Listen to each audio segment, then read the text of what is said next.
Have you ever felt that the more awake your mind becomes, the lonelier the path feels? It's as if you're walking down a long road lit by a golden light, seeing truths and patterns that once were hidden, while behind you others remain in the shadows, laughing, working, scrolling on their phones, unaware of what you now see. You want to call them forward, to show them what you discovered, but the gap grows wider and a quiet ache rises inside you. Awakening is supposed to feel like freedom, but in the silence of your own awareness, it can also feel like exile. That is a paradox no one warns you about. Carl Jung understood this better than most. He saw that the process of awakening, the slow stripping away of illusions, the recognition of the shadow, the call of the deeper self, was never meant to be just beautiful. It was also disruptive, unsettling, even dangerous. Imagine pulling off a mask you've worn your entire life, only to realize you don't yet know the face beneath it. That's what happens when consciousness sharpens. The mask of society, family expectations, and personal defense mechanisms begins to crack. And when it cracks, the world no longer looks the same. Friends may feel distant, conversations empty. Even your old ambitions begin to dissolve. The very things that once gave you belonging can suddenly feel like chains. It's tempting to think something is wrong with you in those moments. Anxiety creeps in, whispering that you've gone too far, that you should put the mask back on, laugh at the jokes, join the crowd, and pretend nothing has changed. But deep down, you know you can't unsee what you've seen. Once the light touches your eyes, the darkness of denial is unbearable. Jung described this moment as the beginning of individuation, the slow, painful, but profoundly necessary journey of becoming whole. And like any true birth, it begins with labor pains. This is where many turn back, clinging to the comfort of conformity. But if you choose to continue, something remarkable happens. You start to notice subtle patterns. The way you always say yes when your heart screams no. The way you scroll endlessly not out of joy but to numb the emptiness. The way you smile when someone wounds you just to keep the peace. Each of these is a clue, a symbol pointing to the parts of yourself you've abandoned. The shadow doesn't come to destroy you. It comes to remind you of what you left behind. And yet, meeting it requires courage, because once you start this work, you realize it comes with a hidden cost. You will lose illusions. You may lose relationships that were built on pretending. You may lose the comfort of ignorance. And in their place, you gain solitude, questions, and an uncomfortable honesty that doesn't always feel like a gift. But within that honesty lies the seed of your true freedom. Because the chains you thought were placed on you from the outside were, in reality, held by your own hands. This video will take you into that secret terrain, the cost no one talks about. We'll look at Jung's insights into why awakening can feel like both liberation and loss, and how to transform that hidden price into strength instead of despair. By the end, you will not only understand why this loneliness exists, but also how it can become the very soil where your deeper self begins to bloom. But here's the truth you must know before we continue. The moment you awaken, you are no longer the same person who began the journey. And while that truth carries freedom, it also carries a weight. What no one tells you is that awakening also demands something in return. That hidden cost is the secret at the heart of transformation. And it is right here that the journey truly begins. Individuation. At first glance, the word feels heavy, almost clinical, but in truth it carries a heartbeat of what it means to be alive. Jung used it to describe something every human being secretly longs for, to become the person you were always meant to be. Not the polite version that smiles when it wants to cry. Not the efficient worker who hides exhaustion behind deadlines. Not the friend who agrees just to avoid conflict. Individuation is what happens when fragments of you, your light and your shadow, your dreams and your fears, finally come together and you stop living as a collection of masks. Picture this. A young man who, on the outside, had everything together. He was admired at work, always ready with a joke at the right moment, always dependable, never stirring the waters. But inside, he was restless. The turning point came not in some dramatic catastrophe, but in something painfully ordinary. One night, after another day of pretending, he sat on the floor of his apartment surrounded by silence, so loud it felt like it was crushing him. The TV flickered, his phone buzzed with messages, but none of it reached him. He realized he could no longer recognize the face, he was showing the world. In that stillness, he whispered, "I can't live like this anymore." It was a fragile, almost invisible decision, but it was real. He chose to start telling the truth. He told a colleague he couldn't take on yet another task. He admitted to a friend that he wasn't fine.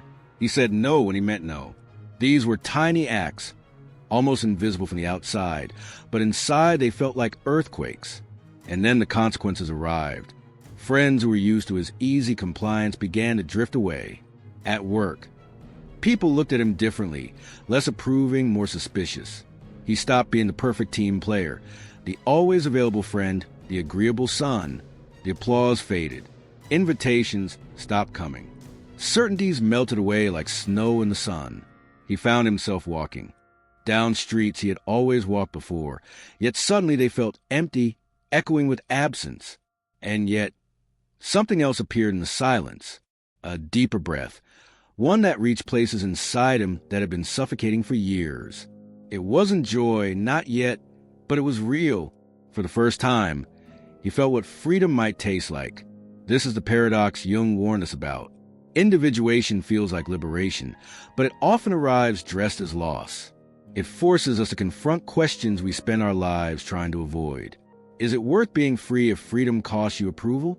Is it worth telling the truth if it means you might walk alone? And what if the mask, the one you've worn for decades, wasn't just a performance but also a shield? What if removing it leaves you exposed, raw, and defenseless? Think of the times you've kept silent just to keep the peace. The times you laughed when something inside you broke. The times you nodded yes while your soul whispered no. Each of those moments seemed small, but together they built a prison. Awakening is the moment you notice the bars. And once you see them, you can never unsee them. But here lies a danger rarely spoken aloud. Because once the veil begins to fall, it doesn't stop with your own mask. You begin to see through others too, their false smiles, their rehearsed identities, the way whole groups build walls of denial to protect fragile egos. Suddenly, conversations feel like performances. Ambitions look like costumes. Entire systems reveal themselves as brittle scaffolding. And while the world once felt stable, it now looks like a stage set that could collapse at any moment. Clarity itself becomes heavy. There's a kind of suffering that comes not from ignorance, but from seeing too much. And that is where the true cost begins to emerge. Because once the light has shown you the truth, you can't close your eyes. You carry it with you everywhere, like a burden and a gift. And so we must ask, what happens when the gift of lucidity weighs more than the comfort of darkness? What happens when the very light that was supposed to free you begins to feel unbearable? That is the threshold we now approach, and it changes everything. At first it shows up in ways so ordinary you almost miss it. You're at work, sitting in a meeting, listening to the usual chatter. Everyone is nodding, joking, tossing words back and forth like lines from a script they rehearsed 1,000 times. But something feels different for you. The words hover in the air like cardboard cutouts, lifeless, fragile. You smile, but inside you feel the weight of emptiness pressing down, and you wonder if you step out of play, everyone else is still committed to performing. You look around the room, and it feels as though you're the only one awake in a dream where everyone else is still asleep. Then it follows you into your relationships. Once, you could brush off the subtle digs, the power games, the carefully chosen silences. But now, with awareness sharpened, they hit you like arrows. A compliment wrapped in jealousy cuts deeper. A silence used to punish feels deafening. A parent's worried advice hides control, and you see it instantly. What used to glide past unnoticed now glows like neon signs. You see how often you've been shaped by invisible strings, and worse, you notice when others try to pull them. It leaves you torn between gratitude for the truth and grief for the innocence you lost. And then comes the hardest part, the solitude. You try to explain it, fumbling for words that capture the heaviness. I just see things differently, you say, but the moment you share it, their faces twist with confusion. Some smile politely, others laugh and say you're being dramatic. In those moments, you feel like a foreigner in your own home, like you're speaking a language no one else understands. You enter a room and feel the undercurrent before a single word is spoken. You sense the sadness behind someone's forced smile, the anger hiding beneath a casual remark. And when no one else acknowledges it, you start to feel strange, even broken, as though seeing too much has set you apart forever. Jung once wrote that consciousness is a gift, but it is also a wound. That paradox slices deep. The gift allows you to see truth, to peel back the illusions that once blinded you. But the wound is the isolation it leaves behind. When others refuse to see what you see, you carry it alone, and sometimes the wound throbs louder than the gift whispers. It's the ache of a soul that knows too much to go back and too little to feel at peace. Have you ever felt too different simply because you noticed what no one else dared to mention? The smile that didn't reach the eyes. The tension in a room when truth hovered but no one spoke it aloud. The manipulation hidden behind kindness. That awareness can feel like both power and exile. You're not imagining it. You're not broken. You're just awake. And awakening always sets you apart. But here's the silent danger. If you don't learn how to live with this vision, it begins to corrode you from the inside. You can slip into bitterness, mocking the world for being blind. You can drown in loneliness, convinced no one could ever understand. Or you can numb yourself, pretending to be asleep again just to belong. Each path is a trap, and that's why awareness must be balanced with compassion, both for yourself and for others who are not yet ready to see. There are small steps you can take. When you feel the weight of difference pressing down, pause, breathe deeply, and remind yourself, it's okay to see. When you feel unseen, write it down instead of silencing it inside. Keep a journal where the truths you notice can live safely without judgment. Practice intentional silence. Not the silence of suppression, but the silence that listens without reacting, that lets you sit with the discomfort until it softens. And when the urge to pretend overwhelms you, try the simplest act of resistance. Say softly, not today. Still, even with these tools, the danger lingers, because awareness is not neutral. It shifts everything. And once it begins, it doesn't stop at the surface. It digs deeper, revealing more than you ever expected, sometimes more than you want. The wound of consciousness is not just that you see too much, it's that you can never unsee it. And so the question becomes, how do you live with eyes that never close? Because there's a silent danger here, one that doesn't announce itself with flashing lights or warnings. It creeps in quietly, disguised as sensitivity, as clarity, even as wisdom. And if you don't recognize it, it can slowly hollow you out. That hidden danger is where our path now leads. When awakening is misunderstood or ignored, its brilliance can turn into something dangerous. The very light that was meant to guide you can blind you if you stare into it without preparation. People who begin to see too much but lack the tools to hold it often collapse inward. Some isolate themselves completely, pulling away from family and friends until they live like ghosts in their own homes. Others drown in exhaustion, their sensitivity stretched so thin they cannot rest, cannot breathe, cannot touch joy. And some fall into arrogance, mistaking awareness for superiority, standing above others with judgment instead of compassion. Still others live with a constant emptiness, as if the light revealed not meaning, but a void too vast ever be filled. You may have seen this in people around you. The friend who no longer trusts anyone, who builds walls so high no love can climb them.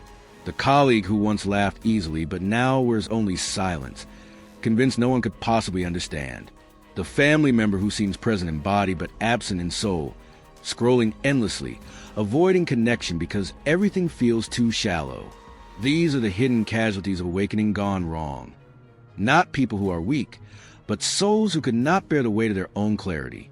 The emotional pain is unlike any other. It is not the ache of losing someone or something outside of you. It is a disorienting loss of belonging everywhere. It feels like being a traveler with no country, an exile in the middle of your own life. Home no longer feels like home. Work no longer feels like purpose. Even your own mind can become a labyrinth of questions that lead nowhere. And yet, you cannot go back to sleep. The old comfort is dissolved, but the new foundation has not yet appeared. Jung described this moment with the image of a tree that grows too quickly, stretching its branches to the heavens, but its roots cannot keep up. The trunk cracks, the soil tears, and the very growth that should bring life threatens to destroy its foundation. This is what happens when the soul awakens without guidance. The roots of belonging, patience, and integration are not deep enough, and the person feels split, half alive, half lost. And think of how it shows up in the everyday world. In the workplace, you can no longer tolerate the endless cycle of small talk, gossip, and shallow ambition, yet leaving makes you feel like an outcast. On social media, you scroll through smiling faces and curated perfection, and all you see are the fractures, the loneliness hiding behind the filters, the desperation behind the likes. In your own family, traditions that once brought comfort now feel suffocating because you sense the silence beneath them, the things no one dares to speak aloud. It is like living in a house with no doors. You are inside, but you cannot escape. It is like being handed a map where every road leads a fog. The clarity you thought would save you instead leaves you disoriented, as if you've lost not just direction, but gravity itself. Your soul has awakened, but your roots are cracking. Maybe you felt it too, lying awake at night, eyes open to truths no one around you sees, yet feeling more lost than ever, wondering if awareness is a blessing or a curse, wondering if perhaps it would have been easier never to question, never to see, never to wake up at all. That is the cruel irony. The gift of awakening can feel like a punishment when it strips away everything familiar without yet giving you something new to hold. But here is where hope begins to glimmer. Because Jung did not stop at describing the wound. He dedicated his life to mapping a way through it, to finding the path where the pain of awakening could be transformed into strength, where the loneliness of seeing could become beginning a connection with the deepest self. There's a way to let the roots grow even as the branches rise. There's a map, and that map, the hidden guidance Jung discovered, is where we must go next. Because the weight of consciousness does not have to crush you. It can become the very ground where your freedom is born. Jung believed that awakening was never meant to leave us stranded in exile. He described individuation as a map, not a straight highway, but a living spiral that revisits old places with new eyes, draw you inward and outward at the same time. The first step is recognition. This is when you finally see the masks that shaped your days, the agreeable voice in meetings that nods along to avoid conflict, the cheerful face at family dinners while your chest tightens, the hyper-competent posture that hides exhaustion, the bright smile that covers grief. These masks make up the persona, useful ones, but not the truth. Recognition also reveals a shadow, the parts of you buried to stay acceptable, anger you swallowed, desires you denied, dreams you shelved, tenderness you hid. Recognition feels like facing a cracked mirror, unsettling but finally real, and each new crack is an invitation to honesty, not a reason for shame. The second step is integration. Seeing the cracks is not enough. You must welcome the pieces home. Jung compared this to embracing children you once sent away. It is letting sadness sit at your table long enough to teach tenderness. It is hearing your anger and discovering it is not a curse, but a compass pointing toward boundaries you abandoned. It is allowing ambition to become fuel for purpose rather than a mask for fear. Integration looks ordinary from the outside. You write the forbidden sentences in your journal. You cry without apologizing. You admit quietly, "I was wrong," and make a repair. Think of a field left fallow. What seemed empty begins to nourish life again. The shadow does not vanish. It is woven into your wholeness, so it can serve love instead of sabotage it. The third step is action. A map in your pocket will not move your feet. Change begins with daily, deliberate choices. You say no at work when your plate is full, and you resist the reflex to over-explain. You pause before replying to an angry message, letting 3 slow breaths interrupt the old impulse to defend. You choose silence instead of gossip, letting dignity stand where performance used to. You write 1 truthful page at night, so secrets don't ferment into shame. You sit 5 quiet minutes each morning to listen beneath the noise. These microactions look small, but repeated they rewire your life. Each choice is a sculptor's strike against rough stone. Each strike reveals a new facet.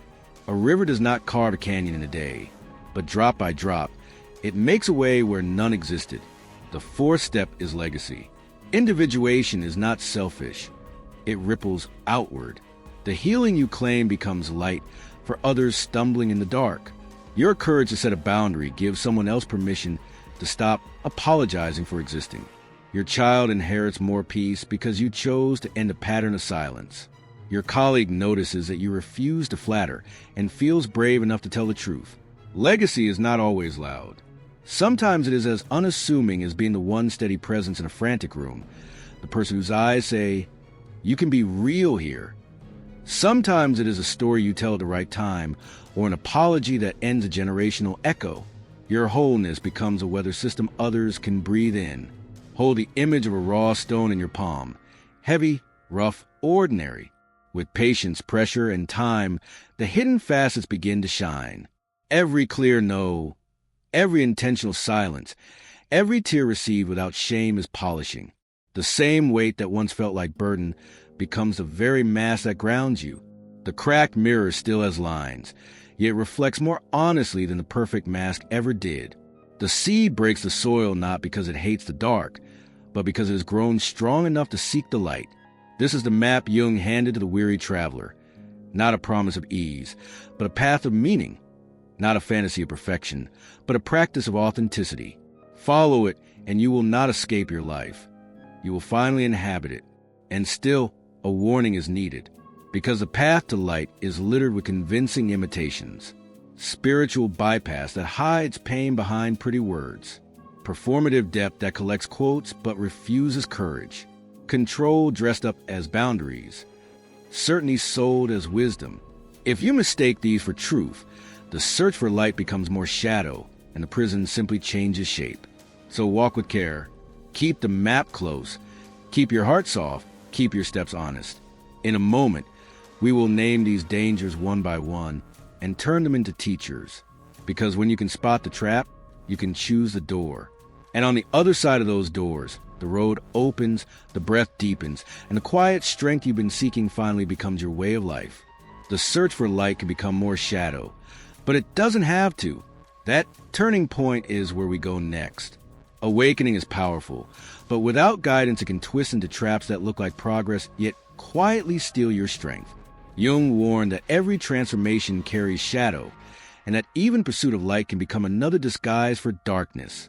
3 dangers appear often on the path, each subtle, each seductive, each capable of undoing years of inner work, if not faced with humility. The first is ego inflation. The moment you glimpse truths others ignore, it's easy to believe you are above them, more awake, more real.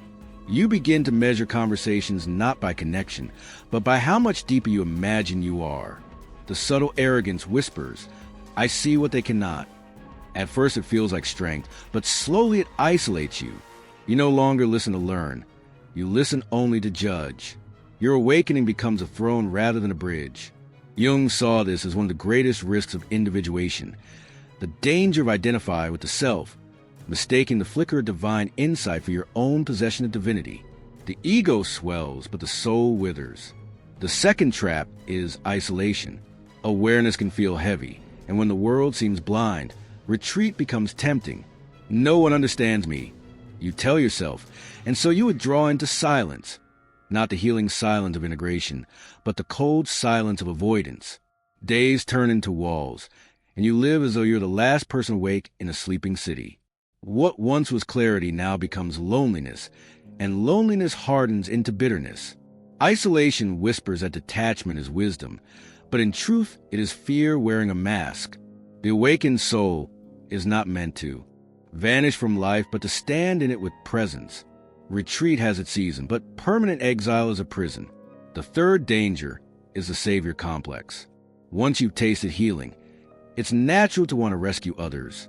You see their masks, their shadows, their pain, and you reach it with urgency. I must wake them up. But what begins as compassion can curdle into control. You become the preacher who overwhelms, the fixer who cannot rest, the friend who tries to heal everyone while secretly collapsing inside. Jung taught that individuation is not about saving the world, but about embodying wholeness.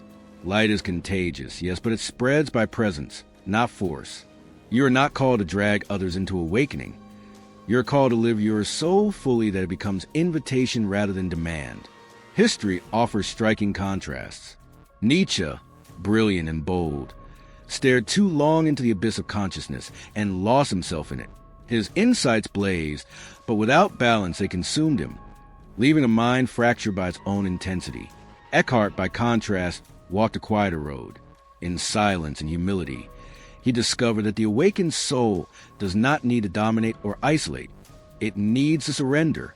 His teachings remind us that true awakening is not loud superiority, but deep stillness, not conquest, but alignment. One path collapsed under excess, the other endured through balance. Both reveal the razor's edge we walk. So I ask you gently, have you fallen into any of these traps without realizing it? Have you caught yourself feeling superior, or hiding from connection, or exhausting yourself trying to save everyone but yourself? These pitfalls are not signs of failure. They are part of the terrain. To notice them is already to take back your power. And here lies the turning point. Because when you learn to recognize these shadows, when you resist the inflation, step out of isolation, and release the Savior's burden, something extraordinary begins to stir. The weight that bent you down becomes the very ground that roots you. The silence that once felt empty becomes a doorway to presence. The awakening that felt like exile becomes a beginning of true belonging. And when that shift happens, you're no longer just surviving awareness. You are stepping into the extraordinary. And what happens then is nothing less than rebirth. And now we arrive at the moment everything has been leading toward.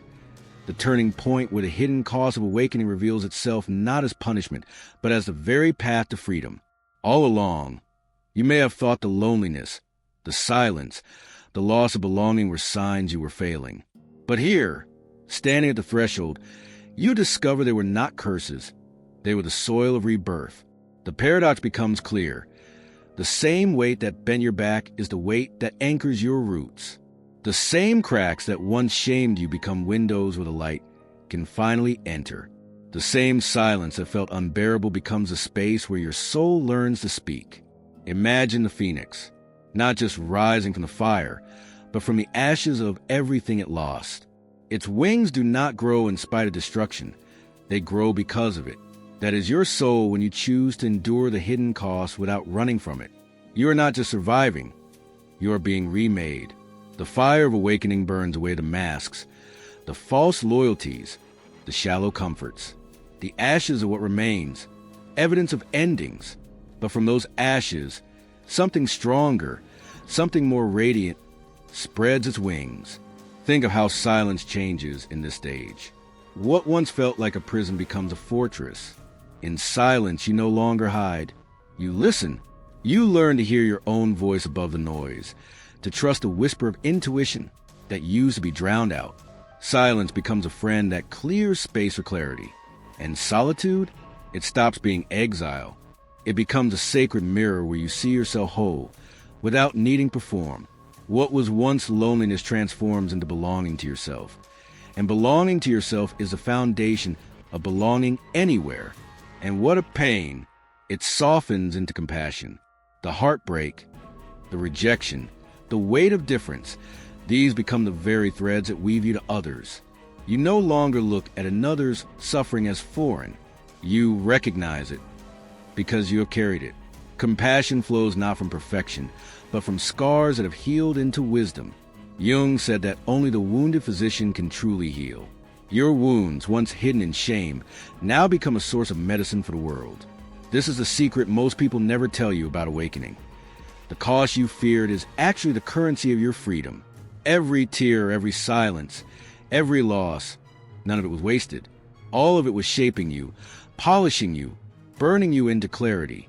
The awakening that once felt like exile now reveals itself as initiation. You are no longer just awake. You are alive in a way you have never been before. So let these words settle into your heart. The light that feels heavy today is not your burden. It is your crown in the making. Every step you take, even the trembling ones, is leading you to a place where the cost is no longer loss, but transformation, where silence is strength, where solitude is clarity, where pain is compassion. And when that moment comes, you will know the truth. You did not just survive awakening. You were reborn through it. A light phrase for your soul to carry. The light that weighs today will be your crown tomorrow. And now I want to invite you into something deeper. If these words stirred something inside you, if you felt the cost of awakening but now sense the possibility of freedom, Let's mark this moment together. Write in the comments, "I choose my light."